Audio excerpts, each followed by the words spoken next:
How do you start your morning? Richard Speck would pull up in front of his home and begin fondling the breasts of whatever girl he managed to pick up the night before, laughing hysterically while his wife looked on in horror. But in a strange twist of events, Speck would find himself on the other end of the fondling when he wound up in prison on 8 counts of murder. Through the use of hormones, he had transformed his body to ensure his survival in one of America's most dangerous prisons. Ultimate bad boy and rebel without a cause, Richard Benjamin Speck was born on December 6, 1941 in Kirkwood, Illinois. After the death of his father when Speck was 6, his mother married Carl Lindbergh, a hard-drinking, petty career criminal from Texas. Just look at this guy. His face just screams domestic abuse. As a youth, Speck struggled in school. He repeated the 8th grade, partially because he refused to wear his reading glasses. Yeah, because he didn't want to look like a fucking nerd, okay? Want to join our retainer club? His childhood was marked by juvenile delinquency and alcohol abuse. He developed a taste for alcohol at the age of 12. In 1955, at age 13, he was arrested for trespassing.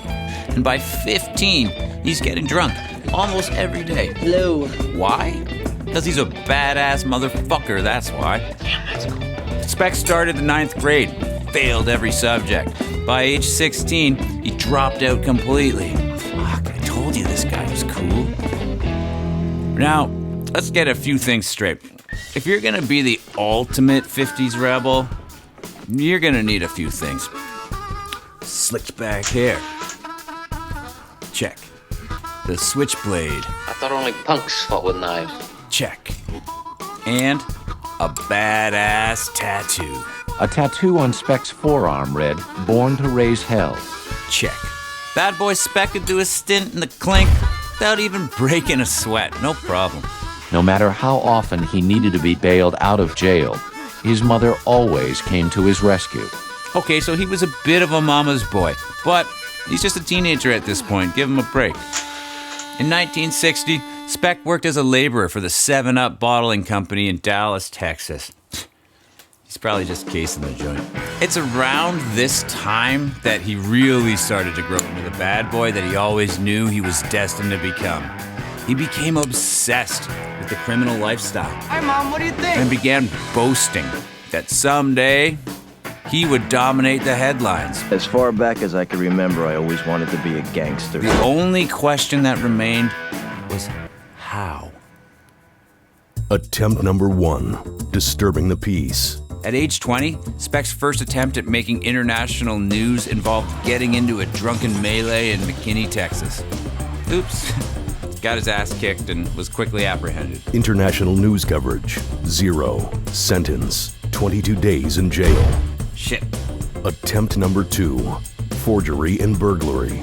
At age 21, Speck's second attempt at becoming Hitler-level notorious involved forging and cashing a coworker's $44 paycheck and breaking into a grocery store and stealing cigarettes, beer, and whopping $3 in cash. What are you gonna do with all that kablingy? That ought to do it.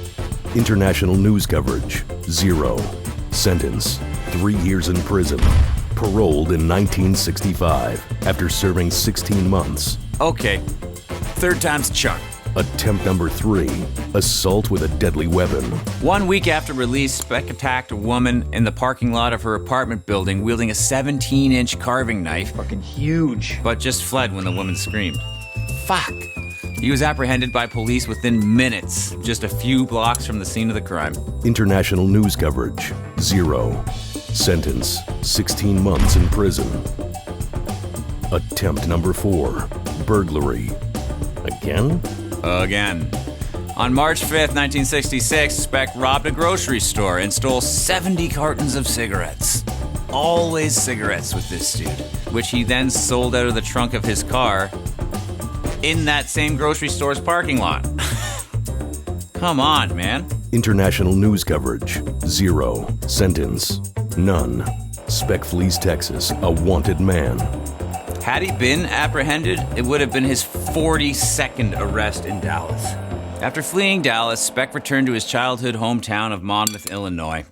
One night, some of his old friends invited him out to the local bar to catch up. They made small talk as they cruised the back roads of Monmouth. Hey, how's the wife? Any kids yet? How's life in Dallas? You know, just the usual chit-chat. Speck didn't have time for that kind of sissy talk. He started talking about the woman that he'd threatened with a knife, and it was different than all of us guys that I drank with. We talked about different stuff than that. He couldn't believe what squares his old friends had turned into. So he tried to impress them in another way. When they arrived at the bar, Speck showed off an 8-inch hunting knife he called his insurance policy in case of a fight. His friends were immediately just like, oh, look at the time.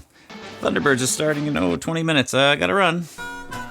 On his way home, Speck broke into a woman's home, tied her up, stole $3.50, and sexually assaulted her.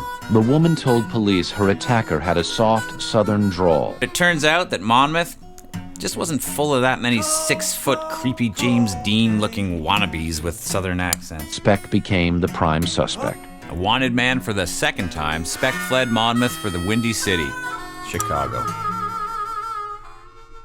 Now, before we go any further, we need to get some definitions clear. A serial killer is someone who kills 3 or more people, with the killings taking place over more than a month with a significant cooling off period in between. You know the names, the big guys. I was a hitchhiking hooker. A mass murderer is someone who kills 3 or more people during a single event with no cooling off period. Richard Speck technically falls into that second category. On the night of July 13th, 1966, Speck broke into a townhouse that was doubling as a dormitory for nursing students in Chicago's Jeffrey Manor neighborhood. Once inside, he woke 7 women, ushering them into a room where he assured them he just wanted their money. But things went south when an 8th student walked in on them. In a frenzy, he attacked them, stabbing and strangling each of them to death in an attempt to wipe out any witnesses. But what Speck didn't know was that a 9th woman was hiding under a bed the entire time. She witnessed everything. After committing such a horrendous crime, did he flee the city? The state of Illinois, maybe? Maybe even the country? No. He was just celebrating at the pub around the corner with the local riffraff. But with a witness cooperating with law enforcement and his fingerprints all over the crime scene, overnight, Richard Speck became the most wanted man in America. Chicago Police Chief O.W. Wilson publicly named Richard Speck responsible for the murders of the 8 student nurses. A few days later, Speck was rushed to the hospital after a handyman found him unresponsive after slitting his wrist in a seedy motel on Skid Row. Not because he felt remorse for the killings or anything, but because he knew his mommy wouldn't be able to bail him out of federal prison on 8 counts of murder. In the end, it was his now infamous tattoo that would give away his identity. I wiped the blood away, and there was "Born to Raise Hell." And I looked at the nurses and I said, "This is the fellow that the police are looking for."